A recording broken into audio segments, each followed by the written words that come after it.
झेप मराठी, आरसा महाराष्ट्राचा। धुळे जिल्हा पोलिसांचे ऑपरेशन ऑल आउट।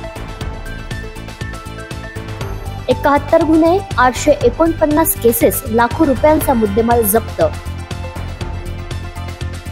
आगामी निवडणुकीपूर्वी प्रशासनाची धडक कारवाई।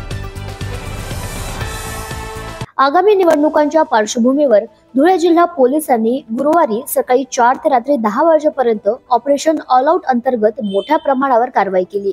जिल्हाभरात विविध ठिकाणी एकाच दिवशी ही मोहीम पार पडली। पोलीस अधीक्षक श्रीकांत देवरे यांच्या मार्गदर्शनाखाली अपर पोलीस अधीक्षक अजय देवरे यांच्या नियंत्रणाखाली सर्व पोलीस ठाणे, उपविभागीय अधिकारी, स्थानिक गुन्हे शाखा, सायबर पोलीस ठाणे आणि शहर वाहतूक शाखेने सहभाग घेत असामाजिक घटकांवर धडक मोहीम केली। या मोहिमेदरम्यान विविध प्रकारचे अवैध हातभट्टी प्रकरणांवर कारवाई करण्यात आली। तसेच जुगार केसेस, वाहतूक उल्लंघन प्रकरणे, दारू सेवन करून गोंधळ घालणाऱ्यांवर कारवाई, अंमली पदार्थ विक्रीशी संबंधित कारवाया करण्यात आल्या। या सर्व कारवायांमधून एकूण 11,99,000 रुपयांहून अधिक मुद्देमाल जप्त करण्यात आला असल्याची माहिती पोलिसांनी दिली।